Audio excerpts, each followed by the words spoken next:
সুপ্রিয় দর্শক, ভিওডি বাংলার নিয়মিত আয়োজন নিউজ ন্যারেটিভে আপনাদের সবাইকে স্বাগত জানাচ্ছি। আমি মঞ্জুর মিলন। আপনারা জানেন যে সমসাময়িক নানা বিষয় নিয়ে আমাদের এই আয়োজন, আর এই আয়োজনে আমরা বিশেষ একটি আয়োজন যুক্ত করেছি, সেটি হলো ডাকসু নির্বাচন 2025। আর এই আয়োজনে আমাদের সাথে যুক্ত হয়েছেন ছাত্রদল প্যানেলের সাহিত্য ও সাংস্কৃতিক বিষয়ক সম্পাদক পদপ্রার্থী আবু হায়াত মোহাম্মদ জুলফিকার জিসান। আবু হায়াত মোহাম্মদ জুলফিকার জিসান, আপনাকে ভিওডি বাংলার স্টুডিওতে স্বাগত জানাচ্ছি। আপনাকে অসংখ্য ধন্যবাদ ভয়েস অফ ডেমোক্রেসিকে আমাকে আমন্ত্রণ জানানোর জন্য। আপনি তরুণ নেতৃত্ব, ছাত্রদলের একজন নেতা কর্মী, আমরা যাই বলি না কেন, আপনি ছাত্রদলের প্যানেলে আপনি একটি সম্পাদক পদে নির্বাচন করছেন। আপনি কেন নির্বাচনটি করছেন? আপনি কেন মনে করছেন যে শিক্ষার্থীরা আপনাকে ভোট দিয়ে নির্বাচিত করবেন? আপনি কি কাজ করেছেন বা কেন মনে করেন আপনি?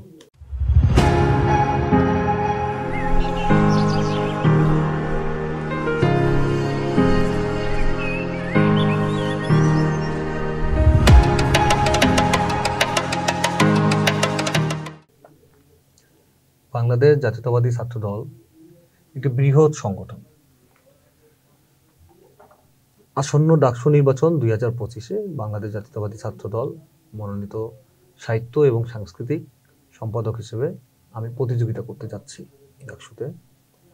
সংগঠন, আমাদের যে প্যানেল দেওয়া হয়েছে, এটি সংগঠনের আভ্যন্তরীণ ভোটে, অর্থাৎ বিশ্ববিদ্যালয় এবং সেন্ট্রালের যে শীর্ষ নেতৃবৃন্দ আছে তাদের মধ্যে ভোটাভুটির মাধ্যমে এই প্যানেল ঠিক করা হয়েছে। আপনি বিশেষ করে লক্ষ্য করলে দেখবেন আব্দুর রহমান খান, সে আমার ইমিডিয়েট সিনিয়র, 15-16 সেশন, তার ইমিডিয়েট জুনিয়র আমি, সে ভিপি পদপ্রার্থী, এবং জিএস আমার অত্যন্ত কাছের স্নেহের হামিম। সেই হিসেবে আমি 2 বছরের তাদের সিনিয়র হলেও আমাকে সম্পাদক পদে সংগঠন রেখেছে। আমি এটা, যেহেতু ভোটাভুটির মাধ্যমে হয়েছে, আমি এটা মেনে নিয়েছি। কেন আমি মনে করছি যে ডাকসুতে শিক্ষার্থীরা আমাকে তাদের এই পদে, অর্থাৎ সাহিত্য এবং সাংস্কৃতিক পদে আমাকে বিজয়ী করবে, আমাকে ভোট দিবে। সংস্কৃতি হচ্ছে আমাদের লড়াই, আর সাহিত্য আমাদের স্বাধীনতা। লড়াইয়ের কথা যদি বলি, বিগত 10 বছর আমরা লড়াই সংগ্রামের মধ্য দিয়ে গিয়েছি।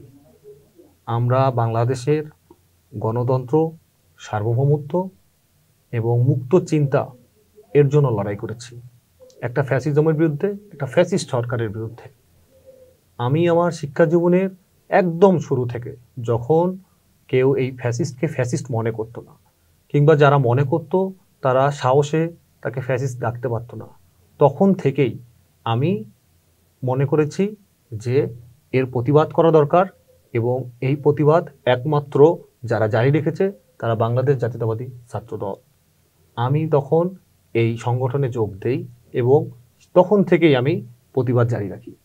এই প্রতিবাদ জারি রাখতে গিয়ে আমি আমার বিশ্ববিদ্যালয়ে অনেক প্রতিবন্ধকতার শিকার হয়েছি। আমি ফার্স্ট ইয়ারে আমাকে র্যাব তুলে নিয়ে গিয়েছে, তারপরে আমাকে, এটা 2017 সালে, আমাকে 2021 সালে কার্টুনিস্ট মোস্তাক, সে আপনার ওই যে ব্যাংক কেলেঙ্কারিতে কার্টুন আঁকার কারণে তাকে যখন জেলে বন্দি করা হলো, তার জামিন না দেওয়ার কারণে সে মারা যায় কাশিমপুর কারাগারে। আমরা সেটার প্রতিবাদ করতে যাই। সেই প্রতিবাদ করতে গিয়ে পুলিশের সাথে আমাদের সংঘর্ষ হয়। আমরা যখন আহতদের নিয়ে ঢাকা মেডিকেলে আসি, তখন সেখানে পুলিশ এসে ক্র্যাকডাউন করে। আমরা বিশ্ববিদ্যালয়ে প্রাঙ্গণে চলে আসি। সন্ধ্যা 7টা, 7:30 নাগাদ সাংবাদিক সমিতির মতো একটা জায়গার সামনে থেকে, সবার চোখের সামনে দিয়ে আমাকে পুলিশ বাহিনী সিভিল এবং ড্রেস পরা অবস্থায় একটি স্বায়ত্তশাসিত প্রতিষ্ঠান থেকে, উপাচার্য এবং প্রক্টরের, যেখানে পারমিশন লাগে কোনো অপারেশন পরিচালনা করতে, আমি জানি না তারা পারমিশন নিয়েছিল কিনা, আমাকে তুলে নিয়ে যায়। এইগুলো হচ্ছে গিয়ে আমি বিগত 10 বছরের আমার নির্যাতনের কিছু কথা বললাম। এছাড়া আঘাত, মার, একাডেমিক ক্যারিয়ারে ক্ষতি, আমার ক্যাম্পাস লাইফের ক্ষতি, এগুলো তো বর্ণনা করে পারা যাবে না। এগুলো আমি কেন করেছি? এগুলো আমি এই কারণেই করেছি যে যেটা আমি 10 বছর আগে বুঝেছি আমার করা উচিত, সেটা এই ক্যাম্পাসের, আমি সম্মান রেখেই বলতেছি, এই ক্যাম্পাসের শিক্ষার্থীরা 10 বছর পরে বুঝেছে। তাদের বুঝারও কথা না আসলে, কারণ যেহেতু আমি একজন রাজনৈতিক কর্মী, পলিটিক্যাল অ্যাক্টিভিস্ট, তো আমার রাজনৈতিকভাবে সচেতনতা তাদের থেকে বেশি হওয়াই স্বাভাবিক। তারা যেহেতু একেবারেই জেনারেল স্টুডেন্ট, কিন্তু ঢাকা বিশ্ববিদ্যালয়ের প্রত্যেকটা শিক্ষার্থী পলিটিক্যালি কনসার্ন। তো এরা যখন নামলো তাদের যৌক্তিক দাবিতে এবং যখন বল প্রয়োগ করলো, কারণ এই যে ফ্র্যাঙ্কেনস্টাইন হাসিনা, সে যে সদ্য ভূমিষ্ঠ হয়েছিল 2009 সালে 1/11-এর মধ্য দিয়ে, সে ধীরে ধীরে ততদিনে বড় দানবে পরিণত হয়েছে। তো তারা যখন আন্দোলন করলো, এই আন্দোলন তারা মেনে নিলেই পারে বা তাদের সাথে বসতেই পারে। তাদের উপর যখন বর্বর হত্যাযজ্ঞ চালানো হলো, তারা বুঝতে পারলো যে ফ্যাসিস্ট। তো এই যে তারপরে আমরা একসাথে আন্দোলন করলাম, যেমন নাহিদ সে আমার বন্ধু, হ্যাঁ, আসিফ আমার ইমিডিয়েট জুনিয়র, মাহফুজ আমার ইমিডিয়েট সিনিয়র। তার মানে দেখা যাচ্ছে যে এই সমসাময়িক আমাদের যে লেভেলটা, এরাই মূলত আন্দোলনের নেতৃত্ব দিয়েছে। তাদের সাথে আমাদের ওই সময় যোগাযোগ হয়েছিল একদম প্রথম থেকে। যে আমাদের ভিপি আবিদ ভাই, সে তার কর্মী বাহিনী নিয়ে রাস্তায় ছিল, আমি ছিলাম, আমরা প্রত্যেকে ছিলাম। আমি নাম উল্লেখ করা আসলে ঠিক হবে না, এগুলো ডিসক্লোজ করাও ঠিক না, রাজনৈতিক সৌন্দর্য আছে। তবে যেমন ঘটনা বলা যেতে পারে, জুলাই 4 তারিখ রাত 2:30টার সময় আমার এক ছোট ভাইয়ের মাধ্যমে এক অভ্যুত্থানের নেতার, সম্মুখ সারির এক অভ্যুত্থানের নেতার সাথে আমার রাতে যোগাযোগ হয়। প্রায় রাত 2টার দিকে 10 মিনিটের উপরে কথা হয়, অনেক কিছু কথাবার্তা। কয় তারিখ এটা? এটা জুলাই 4 তারিখ। এটা আজকে আমি প্রথম আপনার শুরুর দিকে, এটা আমি আজকে মানে এই ভয়েস অফ ডেমোক্রেসির মাধ্যমে প্রথম হয়তোবা আমি কোনো মিডিয়ার সামনে বললাম। এগুলো প্রমাণ আমার কাছে আছে। এরপরে মনে করেন তারপরে আমাদের ওই দিন, তারপর দিন শুক্রবার ছিল 5 তারিখ, আমাদের পার্টি অফিসে আমাদের কেন্দ্রীয় সংসদ, আমাদের বিশ্ববিদ্যালয় এবং কেন্দ্রীয় সংসদ নিয়ে মিটিং করে। সেই মিটিং আমাদেরটা হয়েছিল আপনার নামাজের আগে, এবং এখানে ডিসিশন হয়েছিল, আমাদের সেদিন ডিসিশন হয়েছিল একদম, সেই ছবিগুলো আছে আমার কাছে, যে আমাদের ওই মিটিংয়ের ছবিগুলো আছে। সেখানে আমরা শিক্ষার্থী বান্ধব কি কি কাজ করব ভবিষ্যতে, এগুলো নিয়ে একদম ওপেন ডিসকাস হয়েছিল। গণরুম সংস্কৃতি, তারপরে আপনার গেস্ট রুম কালচার, পরিবহন ব্যবস্থা, সমস্ত কিছু নিয়ে, শিক্ষা ব্যবস্থা, আপনার রিসার্চ সেন্টার, সমস্ত কিছু নিয়ে আমরা সেদিন একটা সবাই মিলে আমরা কিছু পয়েন্ট একত্রিত করেছিলাম, যে এই পয়েন্টগুলো নিয়ে আমরা শিক্ষার্থীদের কাছে যাব। এরপরে আমাদের উপর সরাসরি নির্দেশ আসে সংগঠন থেকে, যে তখন সাংগঠনিকভাবে, এর আগেই কিন্তু আমরা সাংগঠনিক নির্দেশনা ছাড়াই আমরা এক হয়েছিলাম। কারণ বিশ্ববিদ্যালয়ের যে কোনো একটা যৌক্তিক দাবি, আসলে শিক্ষার্থীরা কখনো অযৌক্তিক দাবি করে না, সবসময় যৌক্তিক দাবি করে। তো আমরা যেহেতু আমাদের ছোট ভাইরা, আমরা সিনিয়র হয়ে গিয়েছি, কিন্তু যারা first year, second year, third year, তারা আমাদেরকে বলে, আমরা বলি ঠিক আছে তোমরা যাও, তোমরা পার্টিসিপেট করো। সেই দিন থেকেই আমরা হচ্ছে কি সাংগঠনিকভাবে নির্দেশনা দিয়ে দিল যে তোমরা এখানে থাকো। এবং মজার ব্যাপার হচ্ছে, আমি সেদিন নিচে নেমেই, এখন নামাজের বিরতি 15 মিনিট বাকি আছে, আমার এবং প্রচার সম্পাদক আমার বন্ধু তানভীর ইসলাম, ওকেই আমাদের তখন যে জিজিএফআই নিয়ে কাজ করতো ক্যাম্পাসে, ওনার বাড়ি চুয়াডাঙ্গা, নামটা বলতে চাচ্ছি না, উনি আমাদেরকে বললো কি আলোচনা হলো, আপনাদের কি ডিসিশন হলো। তখন বললো যে কোটা নিয়ে কি ডিসিশন হলো। আমরা কোটা তো যৌক্তিক আন্দোলন, আমরা তো এটার পক্ষেই থাকবো। ফোনে জানতে চাই না, সামনাসামনি, একদম সামনাসামনি। তখন প্রথমে আমার বন্ধুকেই ধরছে, পরে আমি বললাম যে কে আপনি, আপনি কি কোনো সংবাদকর্মী? আপনার কার্ড আছে? বলছে না, আমি ডিজিএফআই সদস্য, আমি ক্যাম্পাস নিয়ে কাজ করি। তো ওনারা কিন্তু এরকমই, আমরা সবাইকে চিনি। তো বললো যে কি সিদ্ধান্ত হলো? আমি সিদ্ধান্ত তো আমি তো আমাদের ইন্টারনাল মিটিংয়ের কথা তাকে বলতে পারি না। বললাম যে সিদ্ধান্ত এটা কোটা নিয়ে, আমরা তো যেহেতু ছাত্রদেরকে রিপ্রেজেন্ট করি, তাহলে এটার পক্ষেই থাকবে। কয় না, যেহেতু এটা, হ্যাঁ ঠিক, যেহেতু এটা হচ্ছে গিয়ে যৌক্তিক আন্দোলন, তাহলে এটা তোটার পক্ষেই থাকবে না। ছাত্ররা তো কখনো অযৌক্তিক আন্দোলন করে না, তারা সবসময় যৌক্তিক আন্দোলন করে। তখন সে আমার নাম্বার নিল, আমি বললাম কি হোয়াটসঅ্যাপে নকটক দিবেন, কথা বলবেন? আমি তো জানি আসলে ডিজিএফআই নাম্বার নাই কেন। তারপর দিলাম। ওই সময়ে সেটা আমি বিশ্ববিদ্যালয়ে আমাদের যে নেতৃবৃন্দ ছিল, নাহিদ ভাই এবং সাহসদা, তাদেরকে অবহিত করি। তারপর থেকে তো আন্দোলন করি আমরা, মনে করেন। এরপরে আন্দোলন যখন 11 তারিখ আসে, তখনই আমি বুঝতে পারি, যেহেতু সরাসরি মোটামুটি আমি কানেক্টেড ছিলাম, মোটামুটি না ভালোভাবেই আর কি কানেক্টেড ছিলাম। আমরা 11 তারিখের দিকে বুঝতে পারি যে ছাত্রলীগ হয়তো বা এখানে প্রেশার ক্রিয়েট করবে, বল প্রয়োগ করবে। 11 তারিখ 14 তারিখ তো সেই রাত আসলো যেখানে ওই যে রাজাকার কে বলেছে স্বৈরাচার, ছাত্রদলে আমাদের ছোট ভাইয়েরা যেখানে সংযুক্ত করলো, কে বলেছে স্বৈরাচার স্বৈরাচার। সেই দিনও আমি দুপুর থেকে ক্যাম্পাসে, আমি যখন হল গেটগুলো ভেঙে চলে আসে, সর্বপ্রথম এটা আপনার মনে করেন হলপাড়া থেকে শুরু হয়েছিল। কারেন্ট গেছিল, ছেলে পেলে রাজাকার রাজাকার বলে চিল্লাতে চিল্লাতে এটা একবারে দাবানলের মতো ফেটে পড়ে। যখন ছেলেরা চলে আসে, মেয়েরাও বের হয়ে ব্লাস্ট আউট হয়ে যায়। ব্লাস্ট আউট হয়ে যায়। তো আমি ছিলাম মেডিকেলে, ওখান থেকে আমি আসি, এসে আমি একটা ভিডিও করে আমাদের ছাত্রদলের প্রেসিডেন্ট রাকিবুল ইসলাম রাকিব ভাইকে পাঠাই যে ভাই এটা তো এরকম হয়ে গেছে। ততক্ষণ আমরা নেমে গেছে, আমাদের সমস্ত ছেলেপেলে নেমে গেছে সেই রাত থেকে। তারপর 15 তারিখ তো আমাদের সাথে অভ্যুত্থান নেতাদের যোগাযোগ হয়, আমার সাথেও হয়েছে না, আপনারা দ্রুত আসেন, আমরা আসছি। এবং আমরা বলছি যে আমি একটা মেসেজও দিচ্ছি, আমার কাছে আছে এখনো, যে উই আর হেয়ার। তো যখন জগন্নাথ থেকে মিছিলটা আসে, প্রথমে লোকজন কিন্তু খুবই কম ছিল, জগন্নাথ ইউনিভার্সিটি থেকে মিছিল আসে।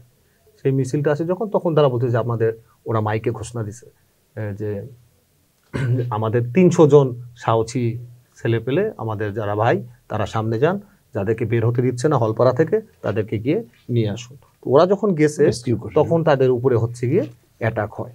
তখন আমরা আবার এখান থেকে আবার যাই, তখন এই যে বিজয় 71 হলে এজিএস এখন যে মায়েত, তারপরে আমাদের বিজয় 71 হলে জয়েন্ট সেক্রেটারি ছিল সাইফ ভাই, আলমগীর ভাই, আরো অনেকেই ছিল আর কি, আমার এখন মনে পড়তেছে না, অনেকেই, সবাই মানে আমরা সবাই গেছিলাম ছাত্রদের ওখানে।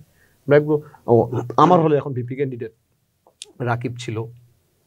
তো আমি ওই দিন ওদের ছবি তুলছিলাম, সেই ছবিও আমার কাছে আছে, যেমন ঠিক আছে তোদের ছবি তুলি, ওরা লাঠি হাতেই ছিলাম আমরা। এবং হলের উপর থেকে 4-5 থেকে বিজয় টুর হলে 3টা ভাগ আছে, পদ্মা, মেঘনা, যমুনা, ওটা থেকে তারা বোতল মারতেছে, হ্যাঁ, বা ইট মারতেছে, আমরাও মারতেছি এদিক থেকে। এই তো তারপরে ভিসি চত্বরের খুবই আক্রমণ হলো সেই দিন এরকম। তারপর 15 তারিখ ওই সন্ধ্যার সময় আবার হচ্ছে গিয়ে চাংখারপুলে আমাদের এক অভ্যুত্থানের নেতা উপদেষ্টা, তার সাথে আমাদের একটা বৈঠক হয়। এর মাঝে আমাদের কেন্দ্রীয় সংসদের নেতাদের সাথেও যোগাযোগ হয়, কিছু লাঠি, 150 লাঠি আমরা হচ্ছে গিয়ে ওই ব্রিজের নিচে ফালাই আর কি, চাংখারপুলে আমরা হানিফ ফ্লাইওভারের ওখানে। তারপর রাতে আমরা তো ঢুকি, এগুলো আপনাদের হয়তো বা জানা, বাট জিনিসগুলো এইভাবে হয়েছিল আর কি। তারপরে 16 তারিখের কাহিনী তো সবাই জানেন। 17 তারিখ যখন ক্যাম্পাসে আমরা ঢুকি ভিসি চত্বরে, তখন 50-60 জন ছেলে ছিল, ছোট ভাই বাকের ছিল। আমরা অনেক আগেই ঢুকছি, প্রথমে তো টিএসসি তো ওরা পুরো দখল নিয়ে রাখছিল, আইন শৃঙ্খলা বাহিনী। ওখান থেকে আমরা চলে যাই মেডিকেলের ভিতরে, মেডিকেল থেকে শহীদ মিনারের সামনে এই যে ভিডিওটা আছে, যে বামের যে আরিফ মারা গেছে তার ভিডিও আছে আমার কাছে, এটা মানে প্রকাশিত, এখনো প্রকাশিত হয় নাই, আমি করি নাই আর কি। তো সেখান থেকে আমরা ধীরে ধীরে ফুলার রোড হয়ে আমরা সবাই ঢুকি। কেউ কিন্তু টিএসসির মধ্যে থেকে ঢুকতে পারেনি। টিএসসিতে কিন্তু আক্তার হোসেন, এখন এনসিপি সদস্য সচিব, সে গ্রেপ্তার হয়েছে, কারণ ওই সাইডটা এরকম ছিল, যদিও সে ওখানে থাকতে চাইছে বলে গ্রেপ্তার হয়েছে, না কিন্তু গ্রেপ্তার হতো না। আমরা এই দিক দিয়ে আসছি, পরে আমরা বলতেছি যে হলপাড়া আসে না কেন, এখন হলপাড়া আসতেছে না কেন। আপনারা দেখবেন যে এই যে কফিনগুলো কিন্তু আমি ওখানে দাঁড়াই, কিন্তু সব প্রশাসনের লোকজন দাঁড়ায় আছে, আমরা ভিসি গেটের সামনে 50-60 জন, তখন হচ্ছে কফিনগুলো নিয়ে আসে যে আমাদের ছোট ভাই, এখন যে জিএস প্রার্থী হামিম, পরিবহন সম্পাদক, হ্যাঁ, সাইফুল্লাহ সাইফ, এরা গিয়ে, তারপর ছোট ভাই তামিম ছিল, এরা গিয়ে মুক্তি ও গণতন্ত্র তরুণের সামনে থেকে কফিনগুলো স্লোগান দিয়ে দিয়ে নিয়ে আসে। এরপরে হলপাড়া আসে, প্রায় 400-500 পোলাপান আসে, তখন আমরা জানাজা শেষে আমরা কফিন নিয়ে যখন টিএসসির দিকে আমরা রওনা দিই, তখন আবার তারা আমাদের উপর আক্রমণ করে এবং দুপাশ থেকে আক্রমণ করে। বড় বড় উঁচু দেয়াল এবং সেগুলো বেয়ে আমরা ক্যাম্পাসের ভিতরে আবার টপকাই এবং গিয়ে ডাকসুর সামনে কোনায় দেখি যে আগুন জ্বলতেছে, সেখানে আমরা টিয়ার গ্যাস, প্রচন্ড, মানে এরকম টিয়ার গ্যাস আমার রাজনৈতিক জীবনে আমি 2 থেকে 3 বার ফেস করছি। বেগম খালেদা জিয়াকে যেদিন অ্যারেস্ট করে নিয়ে গেল সেদিন 28শে অক্টোবর, আর মনে হয় সেদিন, আমার যতদূর মনে পড়ে আর কি। তো তারপরেও আমার এক উপদেষ্টার সাথে, অভ্যুত্থানের নেতার সাথে আমার মজরটায় দেখা, বললো হায়াত আপনারা কি করতেছেন? বললো আমরা কি করতেছি, তুমি তো একটা সংগঠনকে লিড করছো, আমি একটা হলে সাংগঠনিক, আমার আর সক্ষমতা কত দূর, বিবেকের তাড়নায় যতটুকু করা সম্ভব আমি তো আছি। ঠিক এইটাই বলছিলাম। ভাই কি বলেন, আপনারা ফোর্স দেন, তুমি যদি সেই রকম ফোর্স চাও যেটা তোমরা চাচ্ছ, সেটা আমাদের সিনিয়রদের সাথে কথা বলতে হবে, কারণ নির্দেশনা সংগঠন সিনিয়র ছাড়া প্রয়োজনে আরো উপরে কথা বলো। এবং 16 তারিখও ও যে বন্ধুর সাথে ওর এই পরশুদিনও তার সাথে আমার আড্ডা হলো অনেকক্ষণ, 4টা থেকে 8টা পর্যন্ত মেডিকেলের সামনে। তো অনেকে আমাকে একটা জিনিস জিজ্ঞাসা করলো যে ভাই 4 আগস্ট কিন্তু ওর মাধ্যমে আমি বলছিলাম যে কন্ট্যাক্ট করার জন্য একটা জায়গায় কন্ট্যাক্ট করাই দিতে হবে। সোহেব ভাই শেষে কি কন্ট্যাক্টটা হয়েছিল? আমিও কখনো জিজ্ঞাসা করিনি ওকে, আপনি কি জানেন? আমি বলছি ঠিক আমি ঠিক জানি না। পরে আমি বললাম যে আমি যদি এগুলো ফ্ল্যাশ করি তাহলে সাইর ভাইকে দিয়ে তাহলে কি আমি মাস্টার মাইন্ড হতে পারবো না? বললো যে ভাই পারবেন। তা আমি কখনোই করিনি, কারণ এরকম এই যে উমামা ফাতেমা, ছোট বোন উমামা ফাতেমার সাথে স্যার সলিমুল্লাহর মৃত্যুবার্ষিকীতে আর.সি. মজুমদারে আমি একটা শো করছিলাম, সেখানে আমি স্পষ্ট ভাষায় বলেছিলাম যে ম্যাস রেভলিউশন, গণভবন গণ অভ্যুত্থানকে যদি কোনো গোষ্ঠী পকেট করতে চায় তাহলে তারা ইতিহাসের আস্থা করে নিক্ষিপ্ত হবে। এটা 10 তারিখ জানুয়ারি, তো তাই তো হয়েছে। দেখা যাচ্ছে যে গণ অভ্যুত্থান পরবর্তীতে প্রত্যেকটা জায়গা থেকে বলতেছে আমি এই করেছি, আমি এই করেছি, আমি এই করেছি। অনেকে বই লিখছে, বই লেখাটাকে আমি সাধুবাদ জানাই, কিন্তু সেদিন এক সাংবাদিক আমাকে বললো যে ভাই বইটুই লেখেন। বলছে যে বই লিখে কি করব? বই লেখা আমার চোখে আমার কাছে মনে হয় যে হাতির চোখে বিশ্ব দেখা, কারণ এটা গণ অভ্যুত্থান, কোটি কোটি লোকের পার্টিসিপেশন ছিল, অনেকে রক্ত দিয়েছে, আমি আর কি করব? তো আমি প্রচন্ড আবেগ দিয়ে আমি রাজনীতিটা করেছি। নীতি নৈতিকতা, আমার কমিটমেন্টকে আমি সর্বোচ্চ গুরুত্ব দিয়েছি। আমি বুনিয়াদি ফ্যামিলির ছেলে, রাজনীতিতে আশাই হচ্ছে গিয়ে দেশের জন্য কিছু করা, দেশের মানুষের জন্য কিছু করা। আমার গোটা বংশের একমাত্র ছেলে আমি। এটা ক্যাম্পাসে রাজনৈতিক অঙ্গনের মানুষজন মোটামুটি আমাকে চিনে। মিডিয়া আমি তেমন একটা ফিস করি না, কখনো আসি না, একদম হেঁটে হেঁটে পলিটিক্সটা করি। তো আমার বিশ্বাস যারা আমাকে চিনে, যারা আমাকে এবার জানবে, বিগত 1 বছর, আমার তো 10 বছর ক্যাম্পাসে ঢুকতেই পারিনি। 19 সালের ডাকসুর সময় এমন যে 13ই ফেব্রুয়ারি আমরা প্রথম ক্যাম্পাসে ঢুকি বদর ক্যান্টিনে। মানে ডাকসুকে কেন্দ্র করে ছাত্রলীগ আমাদেরকে স্পেস দেয় ক্যাম্পাসে ঢোকার জন্য। তারপরে 11ই মার্চ তো নির্বাচনই হয়, তখন আমরা হলে হলে পর্যন্ত যেতে পারিনি। আমার মনে আছে জহুরুল হকে আমার বন্ধু ইকরাম ক্যান্ডিডেট ছিল, তো তার ওই নির্বাচন করতে গিয়ে আমি কত প্রতিবন্ধকতার শিকার হয়েছি। আমার মনে আছে এফ রহমান হলে আমাকে ভোট দিতে দেয়নি, আমাকে ঢুকতেই দেয়নি। আমরা সূর্য সেন হলে যখন ভোট বর্জন করি তখন সেখানে ছাত্রলীগ বাস দিয়ে আমাকে মারছিল, চর মেরেছিল। আমি বলেছিলাম যে আমাকে জুনিয়র দিয়ে মারালেন। তখন ছাত্রলীগের এক নেতা ছিল হলের সাবেক, উনি হলের নেতা ছিল কিন্তু সাবেক ছিল তখন।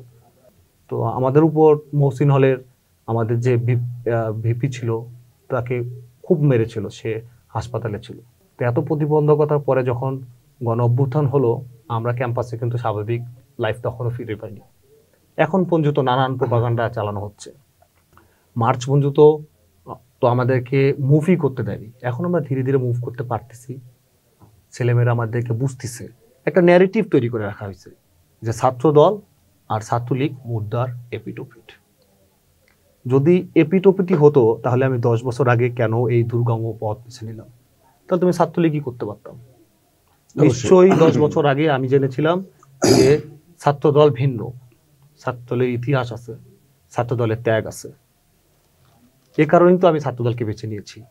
কিন্তু একটি গোষ্ঠী, তারা যারা ন্যারেটিভ তৈরি করতে পারে, তারা যারা ডুয়েল এজেন্ট হিসেবে রাজনীতি করে। আমি একই সাথে একটি সংগঠন করতেছি, কিন্তু আমার পরিচয় না দিয়ে আমি আরেকটি সংগঠনের মধ্যে ঢুকে তার পরিচয় বহন করতেছি। তারা এই জিনিসগুলো তৈরি করে রেখেছে। বিশ্ববিদ্যালয়ে সোশ্যাল মিডিয়ায় 2টো গ্রুপ আছে, শিক্ষার্থী সংসদ, এগুলো হচ্ছে গিয়া প্রোপাগান্ডার গ্রুপ। সারা দিন প্রোপাগান্ডা দেওয়া হয়, থ্রেড দেওয়া হয়, আর মবকে উস্কে দেওয়া হয়। নেতৃত্বের কাজ যুদ্ধ বন্ধ করা। যে নেতা যুদ্ধ নিয়ে আসে তার নেতৃত্ব নাই। তারা যারা মবকে উস্কে দেয় তারা কোনোভাবেই নেতা হতে পারে না। তারা বিশ্ববিদ্যালয়ে শান্তি এবং স্থিরতা চায় না, এরা বিশ্ববিদ্যালয়ের জন্য হুমকি। আমরা সব সময় চেয়েছি একটি শান্তিপূর্ণ বিশ্ববিদ্যালয়, যেখানে আমার যেহেতু স্বায়ত্তশাসিত প্রতিষ্ঠান, তা আমি চাইবো আমার ইচ্ছা মতো কাজ করার। আমার যদি মনে চায় আমি পড়ালেখা করবো, আমি পড়ালেখা করবো। আমার যদি মনে হয় আমি গান করব, আমি গান করব। আমার যদি মনে হয় আমি প্রেম করব, আমি প্রেম করব। কারো যদি মনে হয় খেলাধুলা করবে, খেলাধুলা করবে। এই স্বাধীনতা বিশ্ববিদ্যালয় দিয়েছে। কিন্তু তারা যে হস্তক্ষেপ, ঠিক আমি যেমন দেখেছি যে শেখ হাসিনার সময়ে ছাত্রলীগ কালচারাল উইং একেবারেই কবজা করে নিয়েছিল, কেউ তাদের মুক্ত চিন্তা করতে পারতো না, এরকমই দেখতেছি আমি।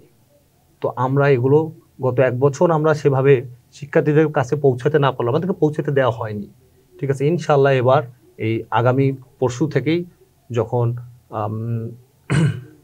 নির্বাচনী প্রচারণা শুরু হবে, আমরা যখন শিক্ষার্থীদের দ্বারে দ্বারে যেতে পারবো, তারা আমাদেরকে যখন দেখবে, তারা আমাদেরকে জানবে, তাদের এই ভয় কেটে যাবে এবং তারা আমাদেরকে গ্রহণ করবে। আমি 5 আগস্টের পরে তারেক রহমানকে নিয়ে যখন এরকম প্রপাগান্ডা হয়েছিল, তখন আমি ফেসবুকে একটি স্ট্যাটাস দিয়েছিলাম যে তারেক রহমান এমন একজন নেতা যাকে আপনারা না দেখে আপনারা ন্যারেটিভে তাকে খারাপ বলছেন। তারেক রহমানের এতই গুণ ছিল যে তার উপর হাজার হাজার লক্ষ টাকা ইনভেস্ট করা হয়েছে তার চরিত্র হনন করার জন্য। তারেক রহমানকে আসতে দিন বাংলাদেশে, তাকে আপনার কাছে যেতে দিন, আপনারা তার কাছে যান, তারপরে আপনার বিবেচনা করুন সে লিডার নাকি। তো আমরাও মনে করি তাই, যে আমরা যখন পৌঁছাবো, আমরা যখন সুযোগ পেয়েছি 1 বছর পরে, 5 আগস্টের পরে, গণ অভ্যুত্থানের 1 বছর পরে আমরা যখন সুযোগ পেয়েছি, আমরা এই সুযোগ আমাদের সর্বোচ্চভাবে কাজে লাগাবো এবং শিক্ষার্থীদেরকে আমরা তাদের শিক্ষার্থীদের মনে আমরা আমাদের জায়গা করে নিব এবং তারা অবশ্যই নিঃসন্দেহে আমাদেরকে গ্রহণ করবে এবং আমাদেরকে ভোট দিয়ে বিজয়ী করবে। আসলে বিষয়টি কি আপনি বলছিলেন যে ন্যারেটিভ তৈরি করা হচ্ছে, ন্যারেটিভ, এই ন্যারেটিভ তৈরি করার যে প্রচেষ্টা, এটি আসলে হালে পানি পায় না, এটি আসলে টেকে না। আমরা বিগত দিনে দেখেছি যে ফ্যাসিস্ট হাসিনা সরকারের আমলে বিএনপি এবং খালেদা জিয়াকে আগুন সন্ত্রাসী বলা হচ্ছিল, আগুন সন্ত্রাসী জঙ্গি একদিকে বারবার বলা হচ্ছিল। আসলে কারা কোত্থেকে কি করেছে সেটি কিন্তু জাতীয় অবগত হয়েছে এবং শেখ হাসিনা নিশ্চয়ই ইতিহাসের আস্তাক্ষরে নিক্ষিপ্ত হয়েছেন। শুধু এই ন্যারেটিভ যারা তৈরি করে, বরঞ্চ তারা তাদের জন্য একটা কুয়ো কেটে রাখে, সেই কুয়োয় সে নিজেই একদিন পতিত হয়। আমার সবশেষ প্রশ্ন আপনার কাছে, যে এই ডাকসু নির্বাচনকে ঘিরে একটি শ্বাস রব ঢাকা বিশ্ববিদ্যালয় এরিয়ায় তৈরি হয়েছে। শিক্ষার্থীদের মধ্যে এক ধরনের উৎসবমুখর পরিবেশ তৈরি হচ্ছে, আমরা দেখছি। এই উৎসবমুখর পরিবেশটা কি নির্বাচনের পরেও বজায় রাখতে পারবেন আপনারা শিক্ষার্থীরা? কি মনে হয় আপনার কাছে? আপনি যেটা বললেন যে উৎসবমুখর পরিবেশ, ইতিমধ্যে আপনারা জেনেছেন যে আমরাও ডাকসু 2025 উৎসব হিসেবে ছাত্রদল মনোনীত প্যানেল থেকে আমার পদটি ঘোষণা করেছি, যে পদে আমি প্রতিযোগিতা করব। আমি এখানে প্রতিদ্বন্দ্বিতা বলিনি, আমি বলছি এখানে প্রতিযোগিতা, কারণ উৎসবে প্রতিযোগিতাই হয়। এটি একটি উৎসব, আমরা প্রতিযোগিতা করছি, জয় পরাজয় থাকবেই।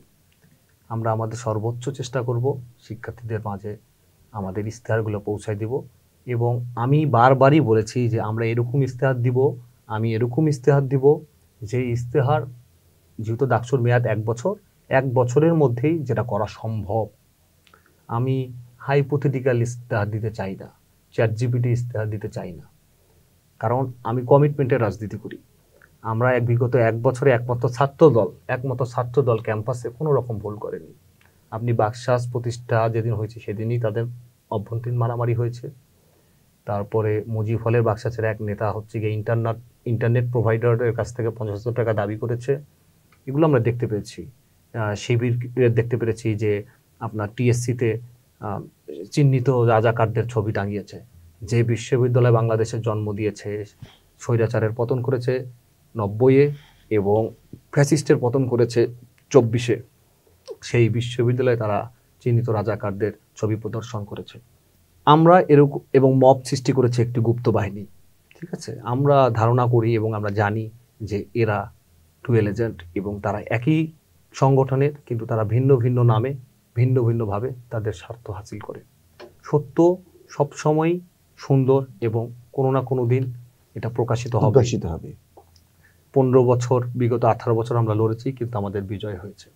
তেমনি তো আমরা যেহেতু কমিটেড, এবং আপনাকে যেদিন বললাম আমরা যে ওই যে 5 জুলাই আমাদের মিটিং হয়েছিল, সেইখানে কিন্তু আমরা কমিটমেন্ট করেছিলাম যে আমরা কি চাই।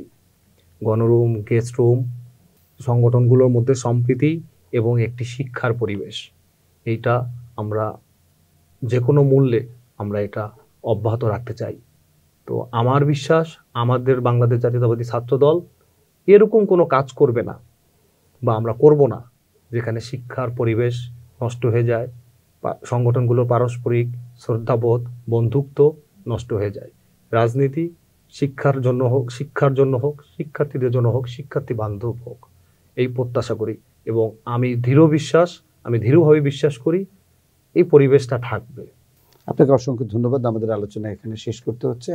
আশা করছি ভবিষ্যতে আপনাকে পাবো এবং আপনাদের যে নির্বাচন, শুভকামনা রইল। জি, আপনাকেও ধন্যবাদ। ভয়েস অফ ডেমোক্রেসিকে অসংখ্য ধন্যবাদ।